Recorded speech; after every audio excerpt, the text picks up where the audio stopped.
നമുക്കറിയാം ചൂരൽമലയിലും ഒക്കെ തന്നെ വേറൊരു സാഹചര്യമാണ്. ആ സാഹചര്യത്തിലാണ് ഉപതെരഞ്ഞെടുപ്പ് നടക്കുന്നത്. എന്താണ് അവിടുത്തെ സാഹചര്യം എന്നുകൂടി നോക്കാം.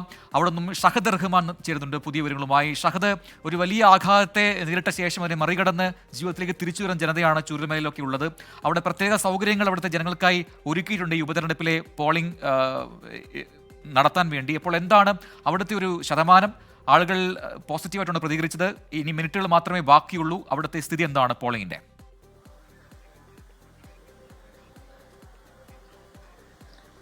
പ്രജിൻ, ആദ്യമേ പറയട്ടെ, ഇനി 10 മിനിറ്റ് മാത്രമേ ഉള്ളൂ ഇന്ന് ഈ പോളിംഗ് അവസാനിക്കാൻ, ഈ തെരഞ്ഞെടുപ്പിലെ പോളിംഗ് അവസാനിക്കാൻ. നിലവിൽ ഞാൻ നിൽക്കുന്ന ഈ ചൂരൽമലയിലെ ഈ ബൂത്തുകളിൽ നിലവിൽ ഇപ്പോൾ ഇനി ആരും വോട്ട് ചെയ്യാൻ ഇല്ല. ഇതുവരെ വന്ന് ക്യൂ നിൽക്കുന്ന ആരും തന്നെ നിലവിലില്ല. നമുക്ക് മുൻ വർഷങ്ങളിലുള്ള സാഹചര്യം കൂടി ഒന്ന് ഈ ഘട്ടത്തിൽ പരിശോധിക്കണം.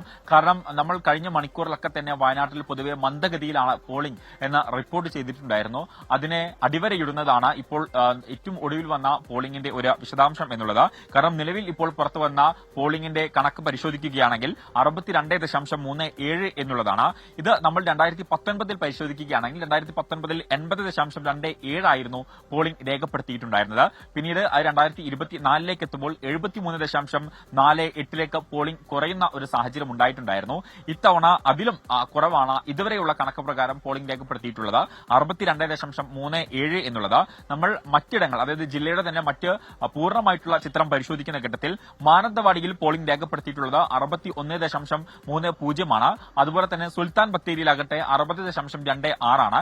കൽപ്പറ്റയിൽ 63.05, അതുപോലെ തന്നെ തിരുവമ്പാടിയിൽ 64.39, ഏറനാട് 66.88, നിലമ്പൂരിൽ 59.91, വണ്ടൂരിൽ 61.97 എന്നുള്ളതാണ് ഏറ്റവും ഒടുവിൽ പുറത്തുവന്ന, അതായത് 5:30 പുറത്തുവന്ന കണക്ക് പ്രകാരം നമുക്ക് ലഭ്യമാകുന്ന വിവരം എന്നുള്ളതാണ്. ഇന്ന് രാവിലെ മുതൽ തന്നെ ചെറിയൊരു മന്ദഗതിയിലാണ് വയനാട്ടിലെ പോളിംഗ് ആരംഭിച്ചിട്ടുണ്ടായത്. എന്നാൽ ഉച്ചയോടുകൂടി വലിയ രീതിയിലുള്ള തിരക്ക് അനുഭവപ്പെടുന്ന ഒരു സാഹചര്യം ഉണ്ടായിരുന്നു.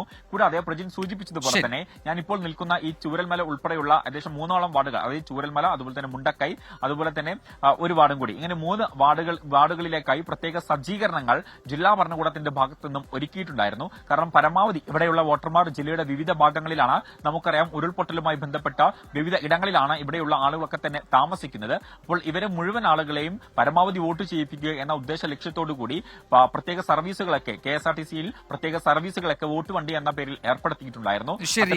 എന്തായാലും അത്തരം സൗകര്യങ്ങളൊക്കെ അവിടുത്തെ ജനങ്ങൾ പ്രയോജനപ്പെടുത്തി എന്നാണ് മനസ്സിലായത്. പക്ഷേ അപ്പോഴും വോട്ടിംഗ് ശതമാനം കുറഞ്ഞു നിൽക്കുന്നു എന്നതാണ്. ചൂരൽമലയിൽ ഇനിയിപ്പോൾ ഷഹദ് നിൽക്കുന്ന ആ ബൂത്തിലൊന്നും ആരും വോട്ട് ചെയ്യാൻ ബാക്കിയില്ല എന്ന വിവരം കൂടി ഷഹദ് അല്പസമയം പങ്കുവച്ചു.